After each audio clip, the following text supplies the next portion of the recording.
কুরবানির মাংস দিয়ে রহিম সাহেবের 2টা ফ্রিজ যখন সম্পূর্ণ ভরে গেল, আর ঠিক সেই মুহূর্তে পাশের বাড়ির ভ্যানচালক করিম মিয়ার ছোট ছোট বাচ্চাগুলো ঈদের দিনেও আলু ভর্তা ডাল দিয়ে ভাত খাচ্ছে। এই কুরবানি কি আল্লাহ তাআলা চেয়েছিলেন? আল্লাহ কি কবুল করবেন এই কুরবানি? দর্শক, চলুন তাহলে আমরা আজকে এমন একটা গল্প শুনি যে গল্পটা শুনলে আপনার হৃদয় কেড়ে নিবে। রহিম সাহেব এবার কুরবানির জন্য একটা মোটাসোটা গরু কিনেছেন। গরুটির দাম পড়েছে 2,20,000 টাকা। আরও একটা বড় বিষয় হচ্ছে, তিনি এবার একাই কুরবানি দিচ্ছেন, কারো সাথে ভাগে না। পাড়ার লোকেরা গরু দেখতে এসেছিল দলে দলে। সবাই বলে গেছে, রহিম ভাই এইবার কিন্তু মাশাআল্লাহ অনেক বড় গরু কিনেছেন। এই কথাগুলো শুনতে ভালোই লেগেছিল তার। মনের ভেতরে একটা গর্বের অনুভূতি ছিল, যদিও সেটা তিনি মুখে স্বীকার করতেন না। ঈদের নামাজ পড়া শেষে গরুটা কুরবানি হলো। গরুটা মাটিতে পড়ার পর রহিম সাহেবের চোখ ভিজে এলো। মনে মনে বললেন, হে আল্লাহ, কবুল করো। এই মুহূর্তটা তার কাছে সব সময় পবিত্র মনে হয়। হজরত ইব্রাহিম আলাইহিস সালামের সেই মহান ত্যাগের স্মরণে এই কুরবানি। এটা শুধু একটা পশু জবাই না, এটা নিজের ভেতরের লোভ, মোহ আর অহংকারকে আল্লাহর সামনে সমর্পণ করার প্রতীক। কিন্তু এর পরেই যা হলো সেটা নিয়েই আজকের এই গল্প। মাংস কাটা শেষ হতে হতে দুপুর গড়িয়ে বিকেল। প্রায় 240 কেজির মতো মাংস হলো। রহিম সাহেবের বড় ছেলে তারেক, সে ইতিমধ্যে হিসেব করে ফেলেছে। আব্বা, 3 ভাগ করা হবে তো? 1 ভাগ নিজেদের, 1 ভাগ আত্মীয়দের, 1 ভাগ গরিবদের। রহিম সাহেব একটু থামলেন, তারপর বললেন, হ্যাঁ সেটাই তো নিয়ম, কিন্তু দেখো এবার কিন্তু গরুর দাম অনেক বেশি পড়েছে, আর আত্মীয় স্বজন অনেক। ঢাকায় তোমার চাচারা আছে, তোমার নানা বাড়িতে পাঠাতে হবে। তারেক বুঝতে পারল তার বাবার কথাগুলো ভিন্ন দিকে চলে যাচ্ছে। সে চুপ করে রইল। রহিম সাহেবের স্ত্রী রাহেলা বেগম ঘরের ভেতর থেকে বললেন, বড় ফ্রিজটা তো প্রায় খালিই আছে, ছোট ফ্রিজটাতেও জায়গা আছে, সবগুলো মাংস রেখে দাও, সারা বছর খাওয়া যাবে। এত ভাগঠাগ করার দরকার নেই। এই কথাটাই যেন সিদ্ধান্তটা বদলে দেয়। মাংস ভাগ হলো ঠিকই, কিন্তু গরিবদের জন্য যে ভাগটা যাওয়ার কথা ছিল সেটা হয়ে গেল খুবই সামান্য। 5-6 কেজির মতো কয়েকজনকে দেওয়া হলো আশেপাশে। বাকি সব মাংস সুন্দরভাবে পলিথিনে মুড়িয়ে প্যাকেট করে 2টো ফ্রিজে ঠেসে ঠেসে ভরা হলো। রহিম সাহেব যখন ফ্রিজের দরজা বন্ধ করলেন তখন বাইরে সন্ধ্যা নেমে এসেছে। ঈদের দিনটা প্রায় শেষ। রহিম সাহেবের বাড়ি থেকে মাত্র 3টে বাড়ি পরেই থাকেন করিম মিয়া। বয়স 50-এর কাছাকাছি। ভ্যান চালান। 3টে মেয়ে, একটা ছেলে। ছেলেটা এখনো ছোট। মেজ মেয়েটার বিয়ে দিতে গিয়ে গত বছর একটা ঋণ হয়েছে, সেটা এখনো শোধ হয়নি। করিম মিয়ার স্ত্রী রাহেলা বেগম খুব চুপচাপ মানুষ। কারো কাছে হাত পাততে তার ভীষণ লজ্জা লাগে। ঈদের দিন সকালে করিম মিয়া ভ্যান নিয়ে বের হননি। ঈদের দিন তো আর ভাড়া পাওয়া যাবে না। নামাজ পড়েছেন, বাড়িতে বসে আছেন। ছোট ছেলেটা নতুন জামা পরে মহল্লায় দৌড়াদৌড়ি করছে। মেয়েরা রান্নাঘরে মায়ের সাথে আছে। ঈদের দিনেও রাহেলা বেগম রান্না করছেন, ডাল আর আলু ভর্তা। বড় মেয়ে সুমাইয়া মাকে জিজ্ঞেস করল, মা, আজকে কি মাংস রান্না হবে না?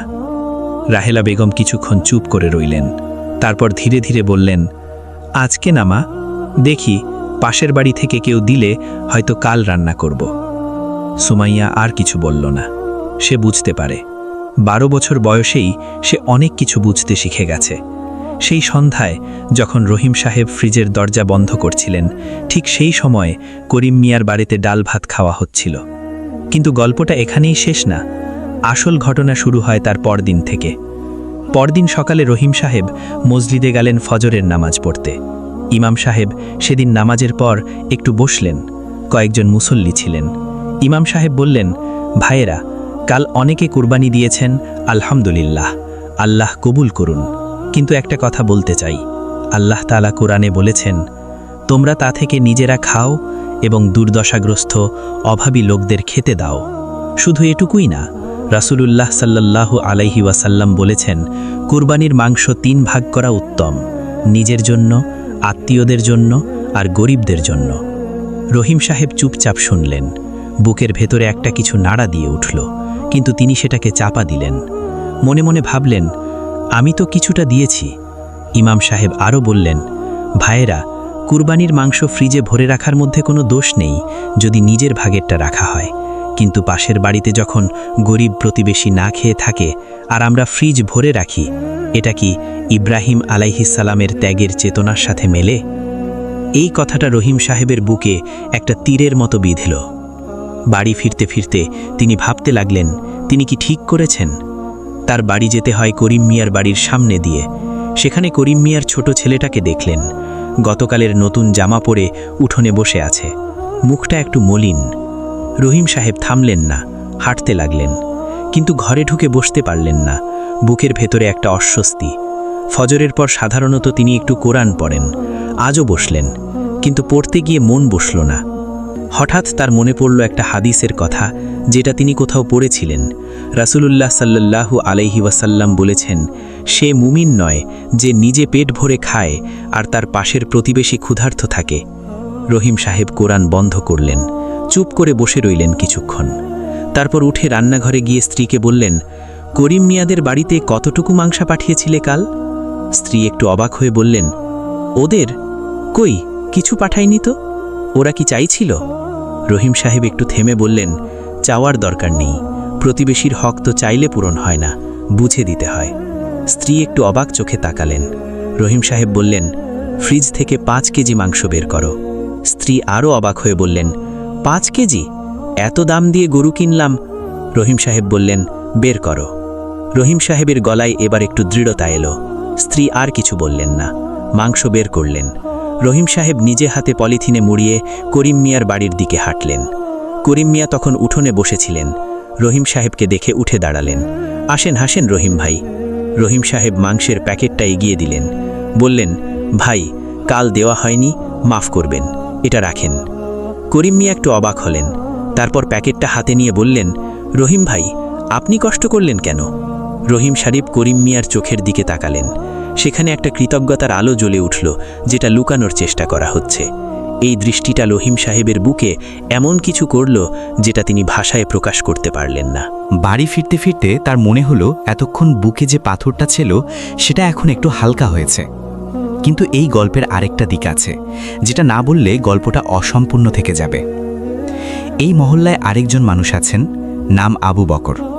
বয়স 30-এর কিছু বেশি, ছোট একটা মুদির দোকান চালান, সংসার টানাবানির। কিন্তু এবার কুরবানি দিতে পারেননি, সামর্থ্য হয়নি। কুরবানি না দিতে পারাটা তাকে কষ্ট দিয়েছে। ঈদের দিন সকালে নামাজে যাওয়ার সময় মনটা ভারী ছিল, মনে হচ্ছিল যেন একটা বড় ইবাদত থেকে বঞ্চিত হলেন। কিন্তু আবু বকর একটা কাজ করেছিলেন যেটা অনেকে করেন না। যখন জানলেন যে পাশের মসজিদের ইমাম সাহেব নিজে কুরবানি দেবেন কিন্তু মাংস বিতরণের লোক নেই, তখন সে স্বেচ্ছায় এগিয়ে গেলেন। সারাদিন মাংস কাটা, ভাগ করা, বিতরণ করার কাজে সাহায্য করলেন। গরিব পরিবারগুলোর বাড়ি বাড়ি নিজে হেঁটে মাংস পৌঁছে দিলেন, বিনিময়ে কিছু নেননি। সন্ধ্যায় বাড়ি ফেরার সময় ইমাম সাহেব তাকে ডাকলেন, বললেন, ভাই, তুমি আজকে যা করলে এটা অনেক বড় কাজ। রাসূলুল্লাহ সাল্লাল্লাহু আলাইহি ওয়াসাল্লাম বলেছেন, যে ব্যক্তি কোনো ভালো কাজে সাহায্য করল সে যেন সেই কাজটাই করল। আবু বকর বললেন, হুজুর, আমি তো কুরবানি দিতে পারলাম না, মনে অনেক কষ্ট। ইমাম সাহেব বললেন, ভাই, কুরবানির উদ্দেশ্য কি? আল্লাহ তাআলা সূরা হজে স্পষ্ট বলেছেন, আল্লাহর কাছে এর গোশত ও রক্ত পৌঁছায় না, বরং তোমাদের তাকওয়া পৌঁছায়। তুমি আজকে যে তাকওয়া দেখালে, নিঃস্বার্থভাবে অন্যের জন্য কাজ করলে, এটা কি কম কিছু? আবু বকর চুপ করে শুনলেন, চোখ ভিজে এলো। এবার আমরা আবার ফিরে আসি রহিম সাহেবের কাছে। করিম মিয়ার বাড়িতে মাংস দিয়ে আসার পর রহিম সাহেবের মনে একটা পরিবর্তন শুরু হলো। সেটা একদিনের না, ধীরে ধীরে।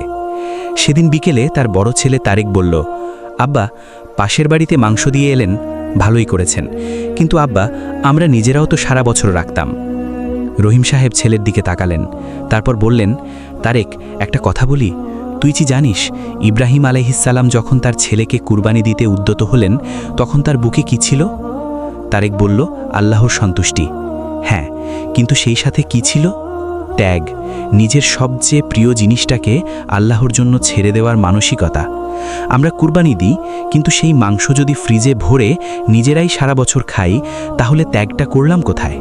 পশুটা কুরবানি হলো, কিন্তু আমাদের ভেতরের লোভটা কুরবানি হলো না। তারেক কিছু বলল না, কিন্তু কথাটা তার মনে গেঁথে গেল। এর কয়েকদিন পরে একটা ঘটনা ঘটল। রহিম সাহেব একদিন বিকেলে মসজিদের কাছ দিয়ে যাচ্ছিলেন। দেখলেন একটা বাচ্চা মেয়ে, বছর 10 বয়স, মসজিদের দেওয়ালের কাছে দাঁড়িয়ে আছে, হাতে একটা ভাঁজ করা কাগজ। রহিম সাহেব থামলেন, জিজ্ঞেস করলেন, কি হয়েছে মা? মেয়েটা বলল, চাচা, আমার আব্বু বলেছে ইমাম হুজুরকে একটা চিঠি দিতে। তোমার আব্বুকে? করিম মিয়া।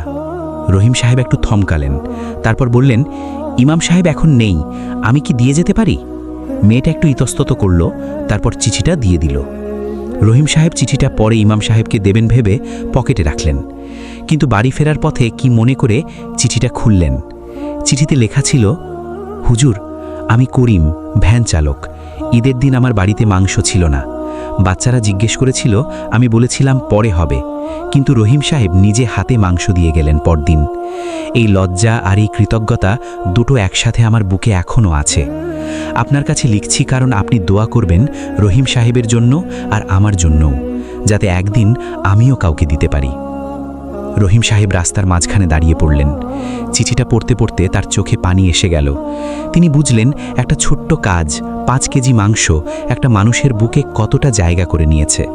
কিন্তু সাথে সাথে আরেকটা অনুভূতিও হলো, যদি আরও আগে দিতাম, যদি ঈদের দিনই দিতাম, যদি করিম মিয়ার বাচ্চারা ঈদের দিন মাংস খেতে পেত। এই অনুশোচনাটা তাকে আরেকটা শিক্ষা দিল। রহিম সাহেব এরপর থেকে করিম মিয়ার সাথে সম্পর্কটা অন্যভাবে রাখতে শুরু করলেন, শুধু পাশের বাড়ির মানুষ না, একজন মুসলিম ভাই হিসেবে। করিম মিয়ার ছেলেটার পড়াশোনার খরচে একটু সাহায্য করলেন। করিম মিয়া অসুস্থ হলে একদিন হাসপাতালে নিজে গেলেন। করিম মিয়া এই ভালোবাসায় আপ্লুত হলেন। একদিন রহিম সাহেবকে বললেন, রহিম ভাই, আপনি আমার জন্য এত কিছু করেন, আমি কি করতে পারি? রহিম সাহেব হাসলেন, বললেন, ভাই, তুমি দোয়া করো আমার জন্য।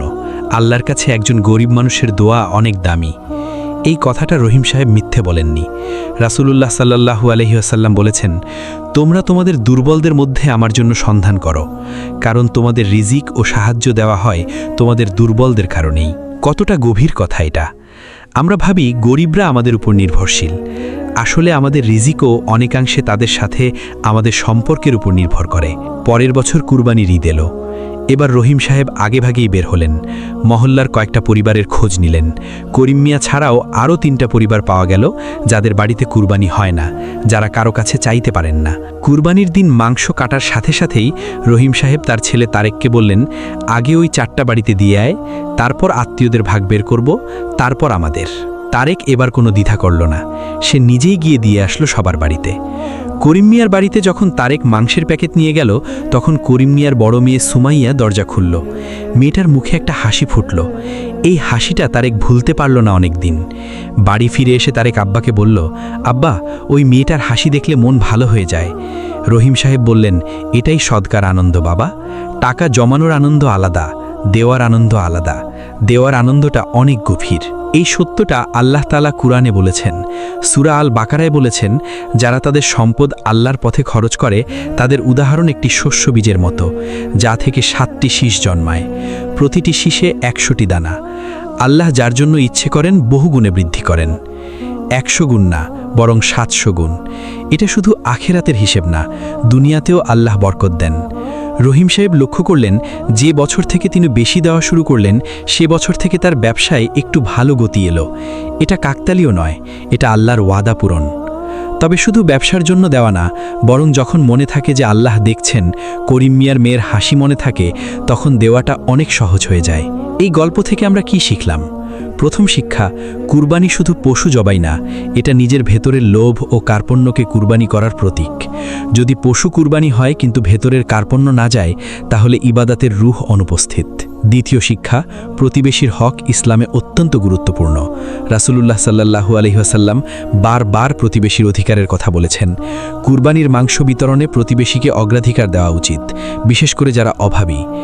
তৃতীয় শিক্ষা, দেওয়ার আনন্দ পাওয়ার চেয়ে অনেক বেশি। মানুষের মুখের হাসি, তাদের দোয়া, এটা ফ্রিজ ভরা মাংসের চেয়ে অনেক মূল্যবান। চতুর্থ শিক্ষা, সদকা ও দান আল্লাহ বহুগুণে ফেরত দেন। এটা আল্লাহর ওয়াদা, কুরআনে বলা আছে। তাই দেওয়াটা আসলে কমানো না, বাড়ানো। পঞ্চম শিক্ষা, আবু বকরের মতো যারা নিজে দিতে পারেন না কিন্তু দেওয়ার কাজে সাহায্য করেন তারাও সমান সওয়াব পান। ইসলামে অংশগ্রহণের পথ বন্ধ নেই, শুধু নিয়ত পরিষ্কার থাকতে হবে। শেষ কথাটা বলি, প্রতি বছর কোটি কোটি টাকার কুরবানি হয় এই দেশে, লাখ লাখ পশু জবাই হয়, কিন্তু এখনও অনেক পরিবার আছে যারা ঈদের দিন মাংস খেতে পায় না।